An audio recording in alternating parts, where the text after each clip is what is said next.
El Gran Premio de Miami fue otra carrera difícil para Mercedes, pero al menos hay algo de luz al final del túnel.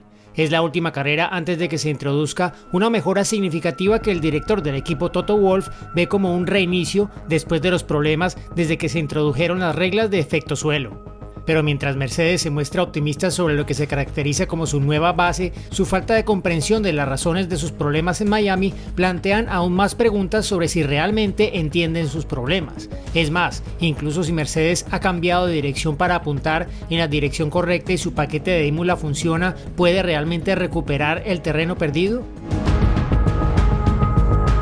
Las cosas empezaron de forma prometedora para Mercedes en Miami, con Russell y Hamilton primero y segundo en la primera práctica libre, pero rápidamente se convirtió en el peor fin de semana de la temporada para el equipo en términos de ritmo, comenzando con problemas en la segunda sesión de entrenamientos libres que Hamilton describió como una patada en las tripas. En un fin de semana en el que todo el mundo tuvo problemas en mayor o menor medida con la superficie de la pista de baja adherencia y las condiciones del viento, a veces difíciles, Mercedes tuvo más problemas en un circuito que expuso claramente muchos de los vicios del W14. En la clasificación, Hamilton quedó eliminado en la Q2 tras marcar el 13º mejor tiempo después de tener problemas con el tráfico en su vuelta de salida de boxes. Russell lo hizo un poco mejor, pero apenas pudo pasar a la Q3. Luego se clasificó sexto, a un segundo de la pole, una posición favorecida por el accidente de Charles Leclerc y el fracaso de Max Verstappen para marcar un tiempo. En términos de déficit con respecto a la punta, Mercedes tuvo su mayor brecha de la temporada con poco más de un 1% de desventaja. Entonces, ¿por qué fue tan mal? En primer lugar, Mercedes ha tenido problemas con la inestabilidad trasera durante toda la temporada, y en un circuito con limitación trasera como Miami, eso siempre será un problema. No es una coincidencia que Mercedes tuviera su mejor fin de semana en Albert Park, en Australia, donde ocurre lo contrario. Pero hay algo más, y eso es lo que preocupa a Mercedes, ya que no tienen una explicación completa. Esa falta de comprensión de las extrañas fluctuaciones del coche es parte del problema. Toto Wolff ha sido crítico con el coche durante toda la temporada, describiéndolo después de la calificación en Miami como un coche ni bonito ni bueno. Pero lo más preocupante es que sugirió que la raíz del problema es lo que denominó como falta de comprensión del coche. Entonces, ¿dónde estaba perdiendo tiempo Mercedes? Bueno, la raíz de la debilidad de un coche no siempre aparece en los datos de una vuelta. El problema de primer orden parece ser la inestabilidad trasera en las curvas de alta velocidad para Mercedes. Como dijo Hamilton, eso significa añadir más alerón trasero. Esto mejora las curvas más rápidas, pero hace más difícil girar el coche en las curvas más lentas. Mercedes tendrá que hacer diferentes concesiones en función del circuito y los que requieran un mayor margen de arreglaje serán inevitablemente complicados. Los datos del GPS de Miami mostraban que la mayor pérdida de tiempo se producía en las curvas lentas entre la 11 y la 16 y luego en la curva 17 hacia el final de la vuelta. Visualmente, el coche parece un poco perezoso en la entrada de la curva y luego rígido y con poca absorción de los bordillos. Un Red Bull parece vivo allí, un Ferrari parece ágil. Ese parece ser el compromiso necesario para controlar adecuadamente la parte trasera del Mercedes en las curvas largas y rápidas del sector 1. Comparando la mejor vuelta de Russell con la mejor de Verstappen en clasificación, el Mercedes estaba a 3 décimas del Red Bull cuando llegaron a la curva 11, gran parte de ellas perdidas en las zonas de alta velocidad. En el tramo revirado que va de las curvas 11 a 16 y en la curva 17 la diferencia es de poco menos de 9 décimas. En la cerrada curva 11, con la que comienza la secuencia, se puede ver en el GPS que, aunque la velocidad mínima del Red Bull a mitad de curva no es superior a la de Mercedes, ese mínimo es mucho más temprano en la curva para Verstappen, que es capaz de acelerar antes simplemente porque el coche ha girado inmediatamente. Russell no solo tiene que esperar antes de poder pisar el acelerador, sino que en una serie de curvas en zigzag como esta, donde la colocación del coche es crucial, este mal comienzo de la secuencia le compromete en todo momento. Más tarde, pisa el acelerador en todas partes mientras lucha por conseguir que el coche cambie de dirección. El resto de la desventaja se debe a la mayor velocidad en línea recta de Red Bull, otra penalización del mayor nivel de alerón de Mercedes necesario para controlar la parte trasera. Si a esto le añadimos los problemas con el rebote que afectaron a Mercedes el año pasado, el fin de semana ha sido difícil. En la carrera, Russell consiguió al menos el cuarto puesto con una gran conducción, aunque ayudado por los problemas de neumáticos de los pilotos de Ferrari. Hamilton fue sexto tras haber salido con neumáticos duros y haber perdido tiempo al principio de la carrera, atrapado en un tren de DRS. pero se quedaron a 33 y 51 segundos respectivamente del ganador Verstappen, mostrando lo mucho que Mercedes necesita mejorar incluso para estar en la misma carrera que Red Bull. Que un distante cuarto y sexto puesto representaran un buen resultado para Mercedes, dadas las circunstancias, muestra lo mucho que ha caído el equipo.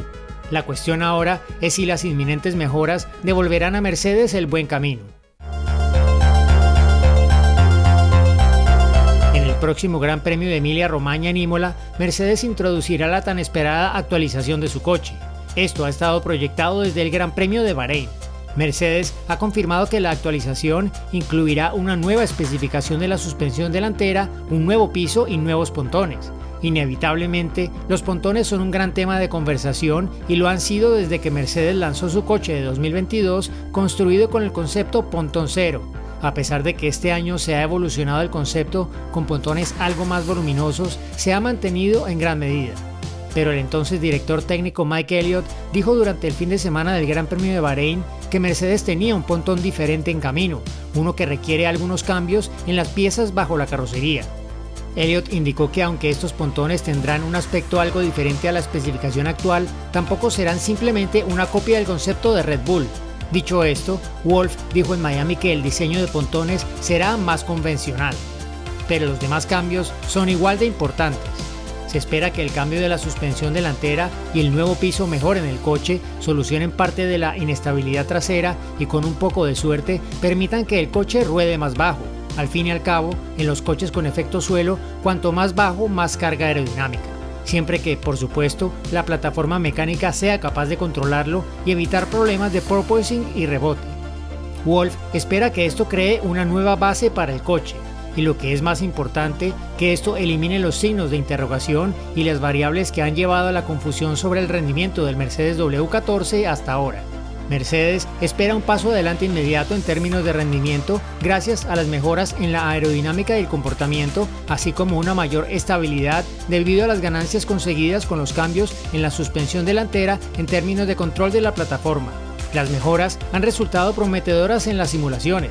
Pero incluso si en la pista rinden como se espera, eso solo es una parte de la solución de los problemas de Mercedes este año. Si la mejora de Imola funciona como se espera, es solo un paso en el camino. La esperanza es que esto ponga a Mercedes en el camino correcto con un coche que tenga el potencial de desarrollo para llegar al nivel de Red Bull.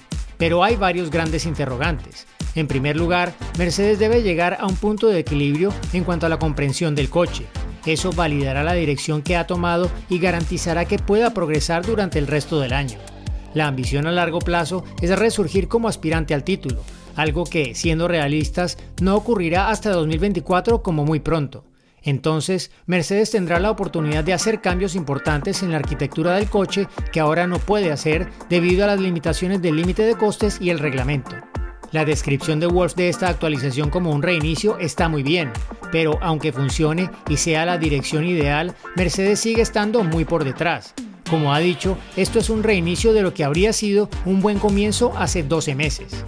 Con Red Bull como fuerza dominante y continuando su desarrollo, incluso con las limitaciones en términos de pruebas en túneles de viento y CFD impuestas por el reglamento de pruebas aerodinámicas y la restricción adicional del equipo por romper las normas del límite de costes en 2021, Mercedes todavía tiene un largo camino por recorrer. Para cuando Mercedes consiga salir a la pista el año que viene con un coche que incorpore todas las cosas que quiere cambiar, Red Bull llevará 2 años de camino con su comprensión y dominio de estas reglas y su propio diseño dominante. Sería excepcional que Mercedes recuperara ese terreno y se pusiera a la altura de Red Bull, teniendo en cuenta lo atrás que está ahora mismo. E incluso esta notable recuperación requiere que Mercedes conozca a fondo su coche revisado en cuanto salga a la pista en Imola. Pero si el coche no va bien y Mercedes sigue desconcertada por su rendimiento, su tarea podría resultar aún más difícil y potencialmente podría significar que Mercedes no sea capaz de ponerse al día hasta que la nueva normativa entre en vigor en 2026 como muy pronto.